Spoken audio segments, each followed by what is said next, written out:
Omulamuzi Bart Katuleba abadde omunyiikaavu ennyo agambye nti ebikolwa nga bino bitaataaganya emirimu gya kkooti era tebirina kukkirizibwa mu mbeera z'abantu abagunjufu. Omulamuzi Bart Katuleba agambye nti oyo yenna ayungula abawagizi okugenda ku kkooti tekibeera kikolwa kya bugunjufu era kizingamya enfuga ya demokulaasiya n'enfuga y'amateeka. Olunaku lw'eggulo Ssaabaduumizi wa poliisi General Kale Kayihura yabadde alina okugenda okulabikako mu maaso g'omulamuzi wa kkooti y'e Makindye, wabula ng'eno wazzeeyo bawagizi be abakoze effujjo ku kkooti ekyaleetedde n'omulamuzi Richard Mafaabi okuyimirizaamu entuula za kkooti okumala akabanga. Nze kyanaalabye eggulo ku kkooti kibadde kibi nnyo.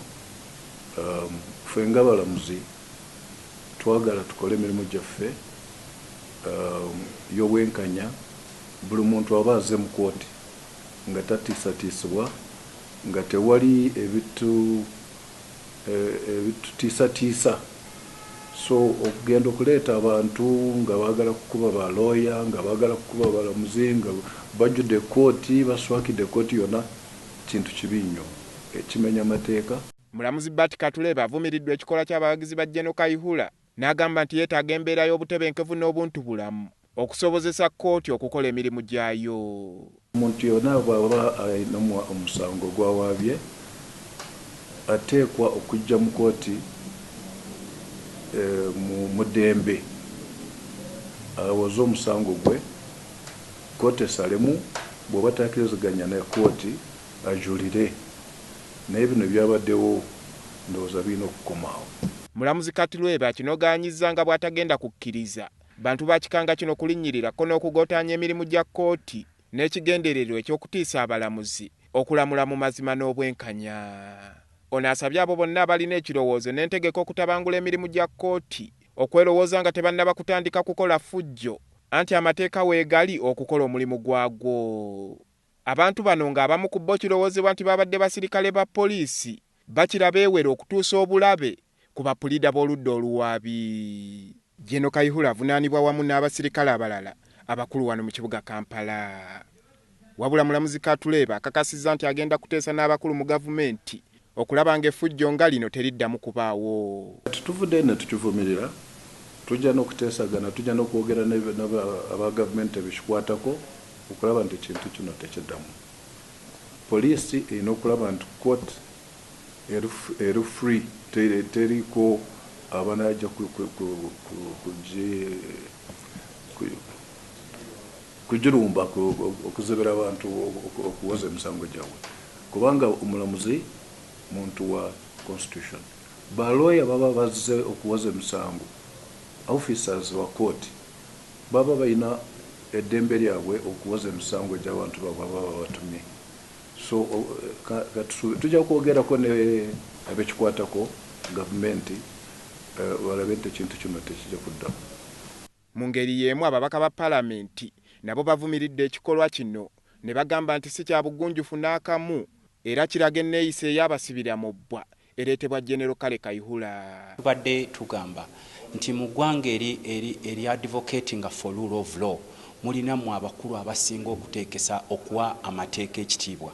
Ne kati walabye n'abapoliisi nga nabo basaidinga ne goons oba bano abayaaya abalumba kkooti ne bajja ng'obalaba nti nabo bali nabo gamba kyekikulaga nti no all institutions in Uganda are collapsing.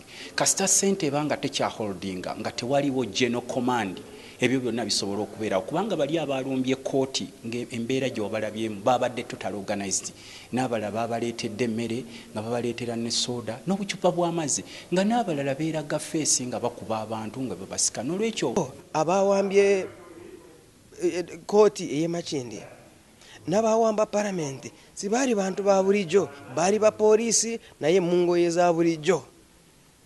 Kati ekyo twagala tugenda kukireka bwekityo tukivuddeko.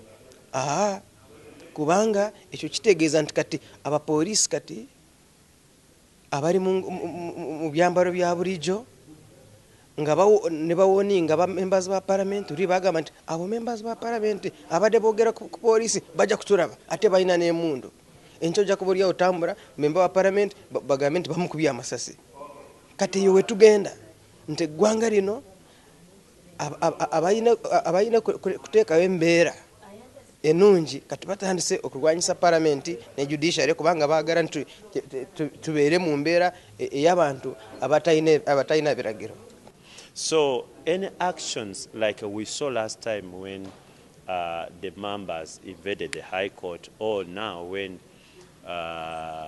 bad-mannered people invaded the Machindio Court, should be discouraged, it should be fought.